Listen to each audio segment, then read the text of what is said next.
हाँ, तो शायद बारात जा रही है। तो फिर ऐसे ऐसे आपको ऐसे आपको जब आप चातुर्मास कर रहे हो तो आप भगवान पे श्रद्धा रख के, और जब आप नहीं कर पाते हो ना तो सेमिनार कई जगह पे चालू रहते हैं। हमारे गुरुजी के सेमिनार हर जगह पे रहते हैं। जैसे बम्बई वाले हैं तो लोनावाला चले जाए, सूरत चले जाए, नासिक चले जाए। जैसे यहाँ वाले हैं तो गुजरात में भी सेमिनार होते रहते, सूरत तक। तो और कोई भोपाल आना चाहता है तो भोपाल में तो हर महीने 3 सेमिनार होते हैं। तो आप लगातार अपनी तपश्चर्या करने के लिए आप कहीं भी जा सकते हो। भोपाल में तो और भी सेमिनार के अलावा 40 दिन रुकने की, उधर नेचुरोपैथी की हॉस्पिटल है, उधर तो व्यवस्था है पूरी। तो आप ऐसे भोपाल भी जा सकते हो। यहाँ पे आप 8 दिन अंगूर का कर रहे हैं और आपको 21 दिन पूरे करने हैं, तो आपको अंगूर अहमदाबाद हमारे सेंटर से मिल जाएंगे, लेकिन प्री ऑर्डर बुक करवाना पड़े, 1 हफ्ते का साथ में अंगूर लेना पड़े तो आप कर पाओगे। और कोई आप चाहता है कि हम घर पे नहीं कर पाएंगे, हमें भोपाल आना है, तो भी आप भोपाल कनेक्टेड शिविर, क्योंकि भोपाल भी ऑर्गेनिक अंगूर वाला ही है, लेकिन यहाँ से कनेक्टेड जो है आपको आज ही बुकिंग करवाना पड़े। उधर 100 जने 100 से ऊपर जा चुके हैं, व्यवस्था नहीं है, लेकिन अभी आपको डॉर्मेट्री में शायद जगह मिल सकती है। यहाँ से जाने के बाद पहला बुकिंग करवाइए, वहां पहले पूछिए अगर जगह है तो, क्योंकि यहाँ से ये तो आ रहे हैं काजल बहन, हाँ ये कनेक्टेड है। हाँ, तो 4 तारीख शाम को आपको यहाँ से ट्रेन है सीधी सोमनाथ जबलपुर, इनके साथ ही बैठ जाना है। तो टिकट वो सब आज ही आपको करना पड़ेगा। हरीश भाई को बोल के, एजेंट है, टिकट करवा देंगे, लेकिन पहले उधर जगह है कि तो वो कर देंगे, वो इनको सिखा देना।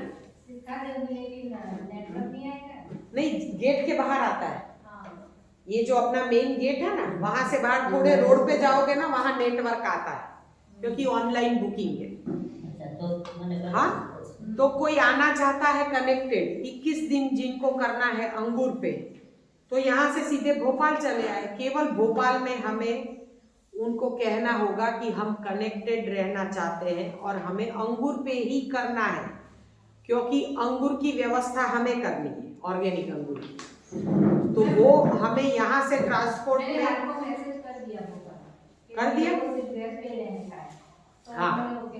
हाँ, ओके बोला ना। हाँ, बस ऐसे ऐसे आप मैसेज कर दो और अंदर फॉर्म भरते टाइम अंदर लिख दो।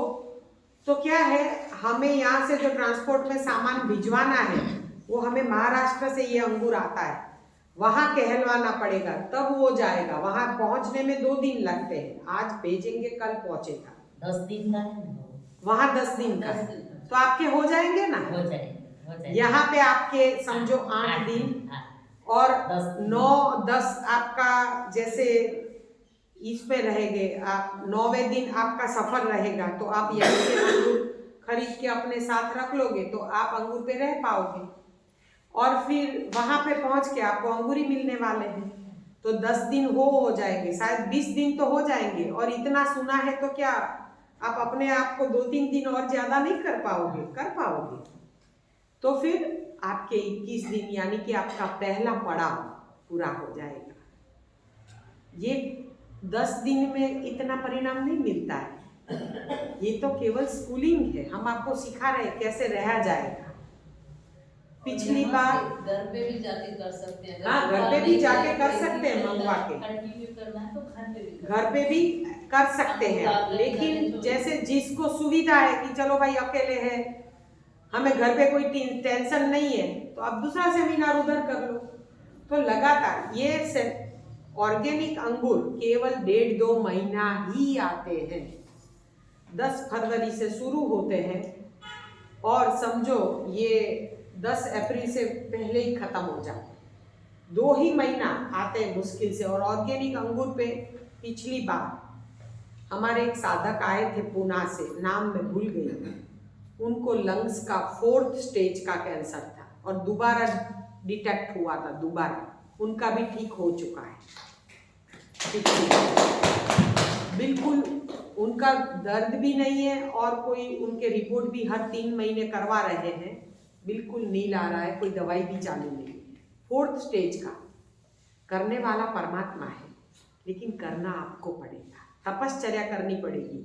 उन्होंने लगातार ऑर्गेनिक अंगूर पे करीबन 2 महीना आए तो 2 महीने वो उस पे ही रहे, बिल्कुल उस पे, अंगूर के कलर से कोई मतलब नहीं है।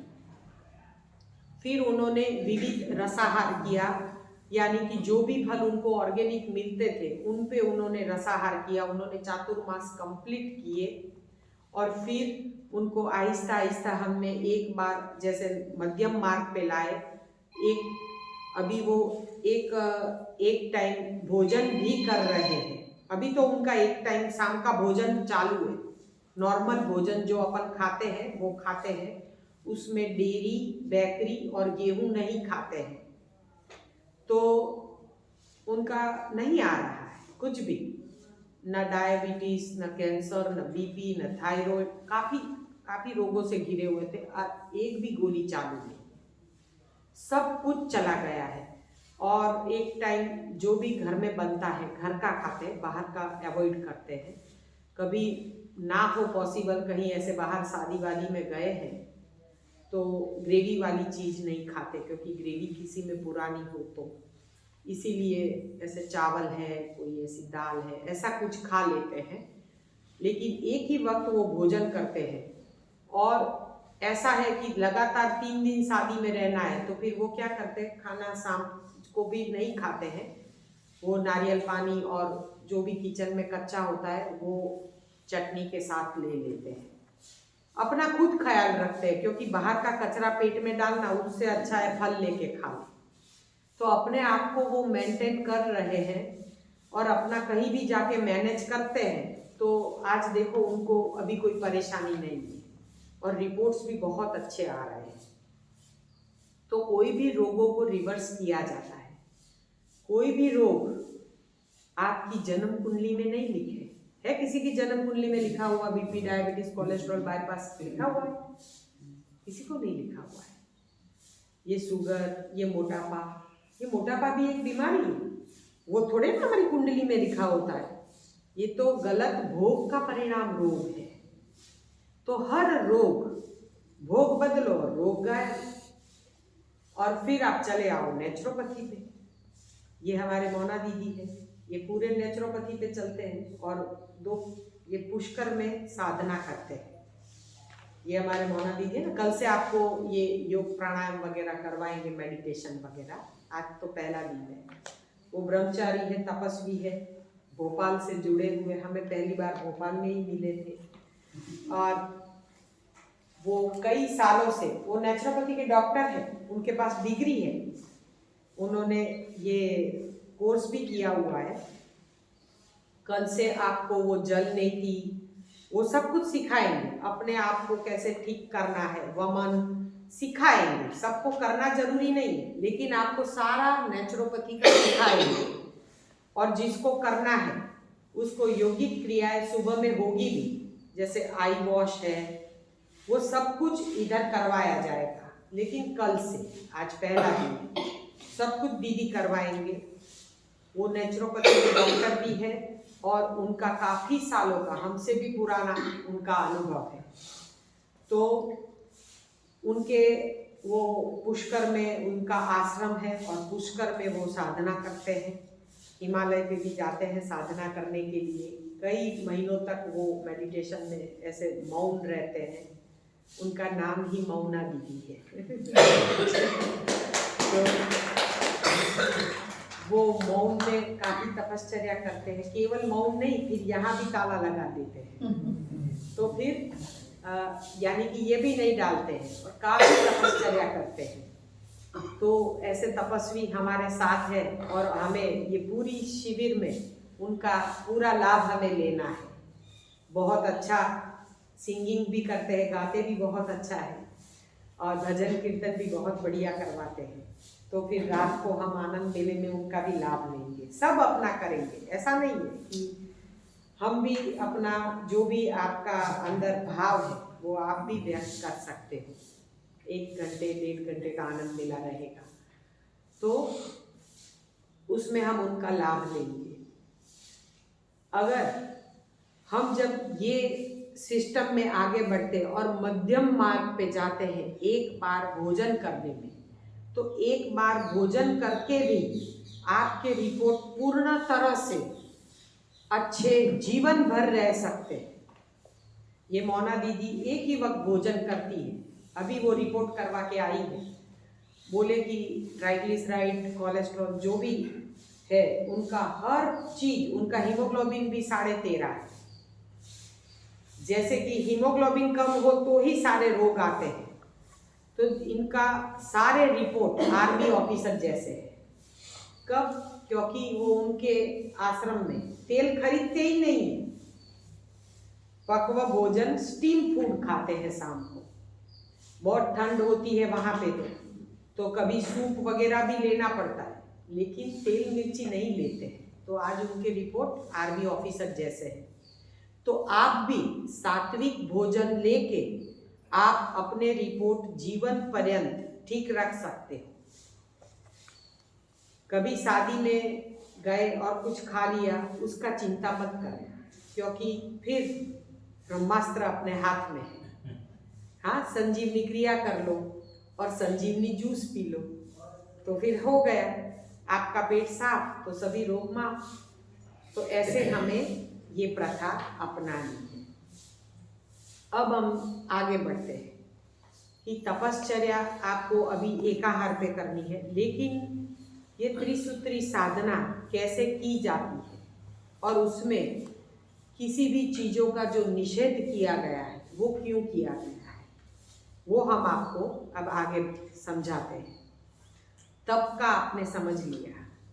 अब ये सिस्टम में शुरुआत में हम सबको 12 बजे तक उपवास करवाते हैं। उसका क्यों महत्व है? उठने के बाद 6 से 8 घंटे का उपवास यानी लंघन। लंघनम परम औषधम क्यों कहा गया है? हमारे शास्त्रों में, हमारे वेदों में पहले से कहा गया है कि लंघनम परम औषधम। लंघन यानी उपवास।